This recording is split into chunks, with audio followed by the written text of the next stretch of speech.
Welcome to Small Arms Solutions. Today we're looking at the Brownells BRN-180 Gen 2. We have previously done a video. It's a very detailed video on the history of the BRN-180, which actually starts off with the AR-18 to AR-180 to the AR-180B from Armalite in the 90s to now the BRN-180. I'm going to do a little bit of a brief overview of what the BRN-80 was, but then we're going to go over the differences between the BRN-180 Gen 1 and Gen 2. In 2019, Brownells introduced the BRN-180 at the SHOT Show. What it was is a reintroduction of the AR-180, but in a more modern tone. As you see here, we have a lot of the essence of the AR-18 or AR-180 with a more modern outlook. Now, looking at probably one of the most biggest changes between the BRN-180 and the AR-180 or AR-18 is the way that it mounts to the receiver. One of the things that was done to update the AR-180 for the BRN-180 was the utilization of a AR-15 lower receiver. So you want to have that commonality. Now, when you look at the cost of what it would be to reintroduce the AR-18 or AR-180, it will be astronomical. First off, you're looking at stamping processes, which are totally outdated. You're looking at a completely proprietary gun. You're looking at, from the ground up. And of course, a company like Brownells has got to say, well, we're going to get a return on our money if we do a complete reintroduction of the original rifle. And quite simply, the answer was no. By manufacturing a rifle that had a compatibility with an AR-15 lower receiver, they were able to bring back the essence of that and then give it sort of a modern hit. Now, looking at the way the upper receiver is, one of the most important things they had to do was to shrink down the overall length of the receiver so it would fit on an AR-15 lower. So basically, they had to shrink down from what the original was, which meant you had to shrink the bolt carrier down, the bolt, so everything would fit in. And of course, looking at the front, we're going to be taking these handguards off in a few minutes, but we're going to talk a little bit about the handguard. They wanted to make this thing modernized. If you go to an original AR-18 or AR-180 handguard, it has no modern use. You'd have to create additional handguards for it. We're going with a M-LOK handguard, which we see on here.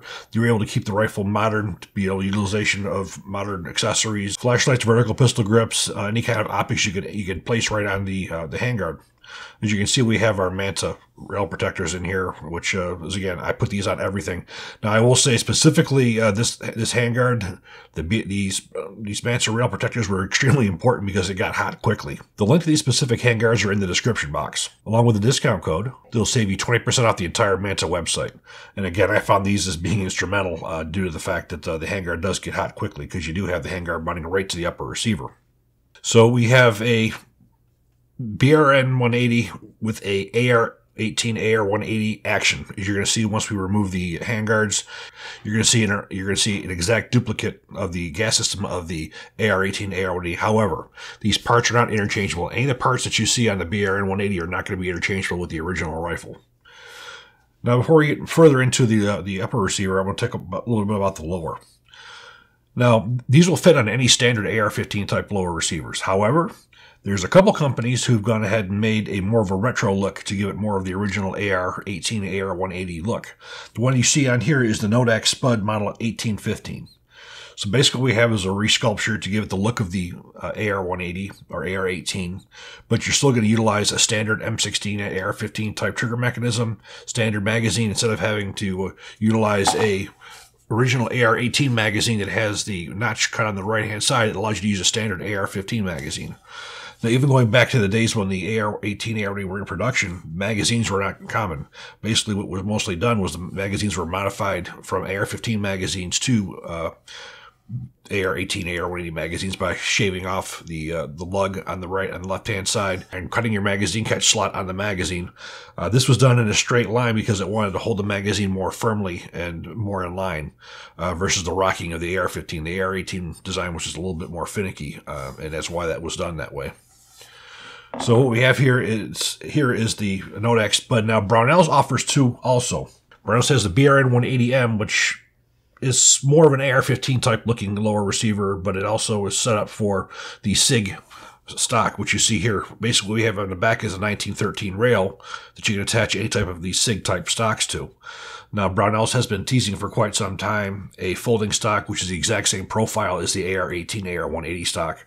Talking to Roy Hill there, he was saying that it's still in the production, it's still in the queue, but just due to COVID right now and production capabilities, it wasn't really, it's not in the cards anytime soon, but it's something that we will see. So how I mounted the stock was the K&S Precision adapter for adapting an MPX stock to a AR-15 lower receiver. Now, the ones that are manufactured by Brownells already have this machined into the lower receiver. Again, we have the first one, which was the BRN-180M, which is more of a standard magazine. Well, it looks more like a regular AR-15. And then they have what they refer to as their BRN-180, which is very, very similar to this one in appearance. However, it doesn't have the open end, so you're free to be able to mount a standard AR-15 stock to it. It's already got the 1913 rail machined into it, where this one's got an adapter.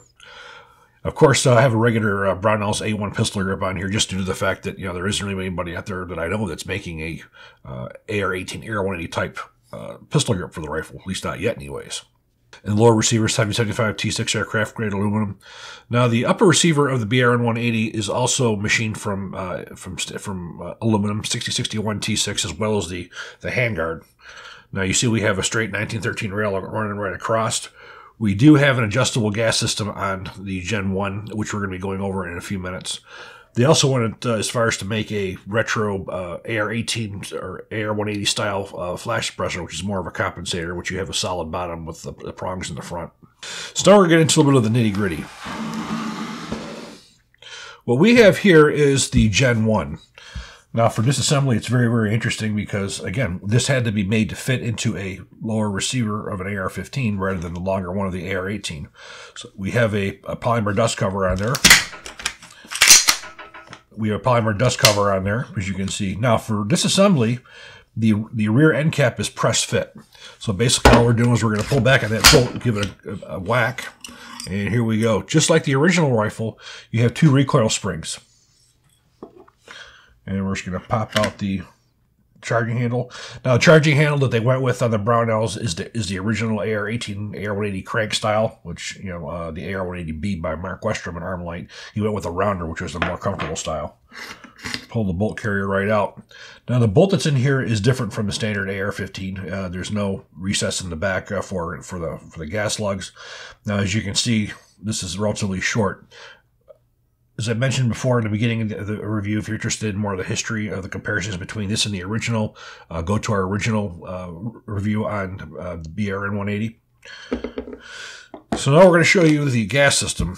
Now, to expose the gas system, you have to remove the handguard, and you have basically a clip in the bottom here that you're going to pull right up. Now, as this thing gets worn in, it gets easier to pull out. Sometimes you may actually have to use a tool to pry that out. And now we can slide the handguard right off. Now we're exposing the gas system. Now, this gas system is identical to that of the original system, but not in its dimensions. So for removal, pull back, remove the intermediate cup. Now we can remove the operating rod assembly.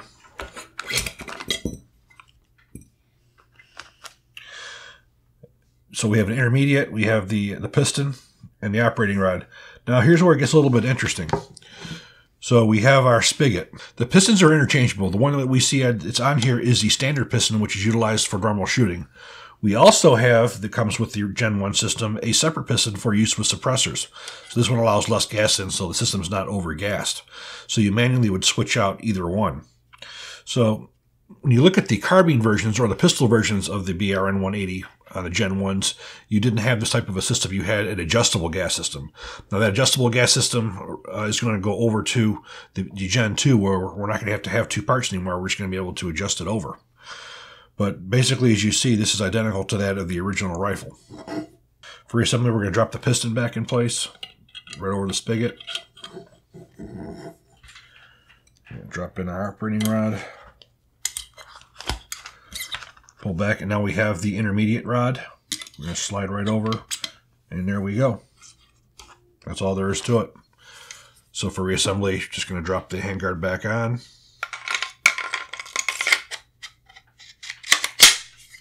Flip it over.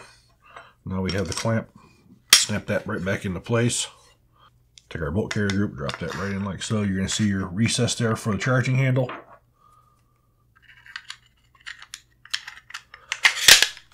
Forward.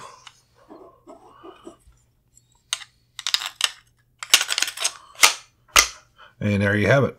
Now, this can be bought just as an assembly. This comes in 3 different barrel lengths. You'll be able to find this in a 10-inch pistol. You'll find it in a 16-inch and an 18.5-inch, so you can have anything that you would want for pistol to any kind of longer range. So now we're looking at the Gen 2. For all intents and purposes, it's pretty much the same rifle, but we're going to have 2 major changes. So we're going to disassemble.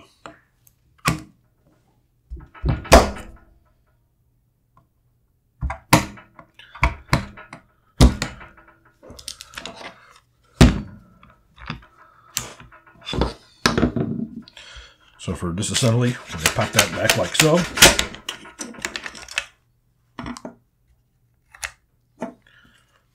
Now the 2 notable changes that we're going to see is on how the handguard is installed. Instead of utilization of the clip, you're going to see use of a hex screw.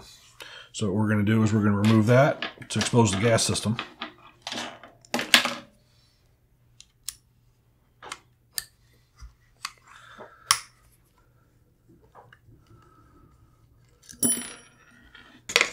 We'll remove the handguard. And now we're going to see the major change. Right here, you're going to see an adjustable gas valve, which all you would utilize would be a screwdriver or any kind of a tool to adjust from suppressed to unsuppressed. So basically what you're doing is you're eliminating having to have 2 parts. Now, originally this was only available on the pistols, but on the Gen 2, now you're seeing this available on all of them. This has been a very popular feature because people do like to suppress these. It's a very accurate, it's a very reliable system. In fact, if you look at most modern-day assault rifles, they do adhere to the AR-18 gas system. All of your big ones, rifles out there that do utilize this gas system. So it's a very, very robust system. But this makes it so you don't have to have any spare parts. All you can do is either stick a screwdriver in there or take the handguard off, and you can pretty much use anything. It's a relatively large head on there where you're going to be able to adjust any which way you need to. So that's the major difference between the Gen 1s and the Gen 2s. Again, everything comes apart the exact same.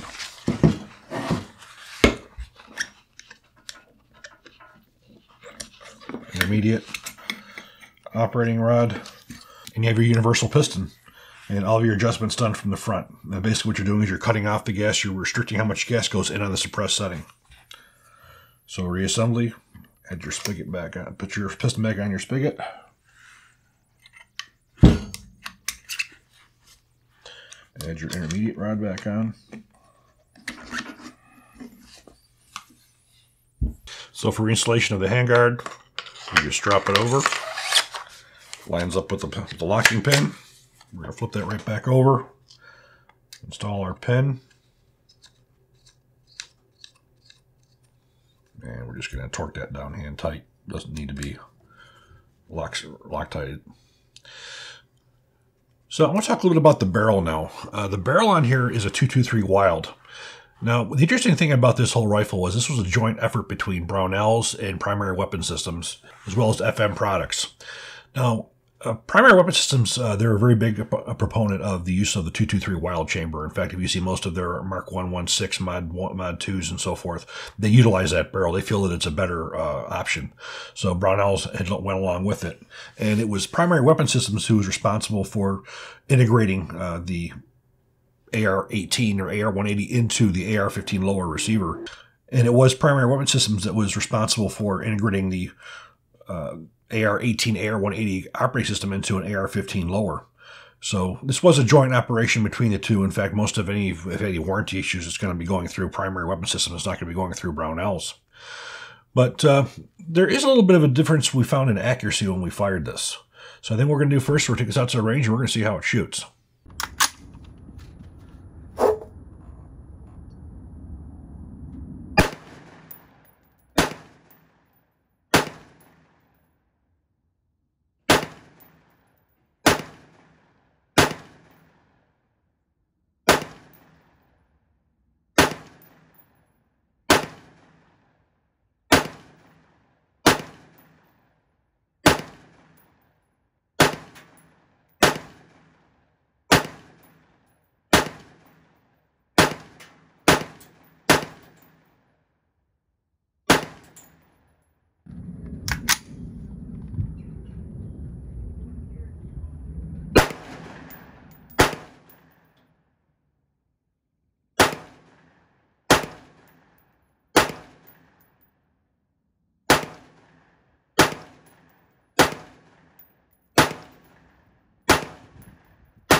Now, we primarily shot at steel. However, we did do some bench accuracy as well. Now, when you look at the first video on the Gen 1, I wasn't really all that impressed with the accuracy. I know there were some other guys who tested them too. For a combat rifle, close range, silhouette target, yeah. But for as far as the group size opened up quite a bit, and it was just a phenomenon with that Gen 1. I have to say, I noticed with the Gen 2, I don't know if it has anything to do with the change in the way the handguard's put on there or what. I found accuracy was certainly improved. My group certainly did tighten up. Unfortunately, it was raining that day, so my targets were destroyed. That's why I don't have any photographs of them. But you're still looking at around a 2 to 2.5 MOA gun. This is not the accuracy of an AR-15. And if you look back in the history and you look at the original AR-15 test against the AR-18, the accuracy was not the same. The AR-15 was always better. But I definitely think that the Gen 2 did an improvement in accuracy as well. Now, in the firing I've done with the Gen 1s and the Gen 2s, I mean, we're looking at a few thousand rounds between the two of them, and I have to say there was never any issue with reliability. No matter what we put into the rifle, for as far as ammunition and shot, the accuracy would always be what you would call a combat accuracy. For those of us who were accustomed to AR-15s, where you do get unusually higher accuracy out of a semi-automatic rifle, this was a little bit of a surprise. But the Gen 2, I do believe that the way that they changed the handguard does have something to do with the increase in accuracy that we did see. Now, taking another quick look at this lower receiver, which was pretty slick. Now, one of the benefits that we do have by having a AR-15 lower receiver is we have a bolt catch and release. Those of you who are familiar with the original AR-18, AR-180, you had a bolt catch, but there was no way to release it. You literally had to manually cock it. So that was one of the benefits that you did have. Of course, using the AR-15 magazine over the original AR-18, AR-180 magazine was obviously that was a no-brainer. So the development of this is far from over. Again, talking to Roy Hills over at Brownells, you're looking at having the right stock. I really can't wait to get the proper stock on here. And I'm sure at some point someone out there may go ahead and make a proper pistol grip for it. But for as far as the way it looks right now, I'm quite happy with it.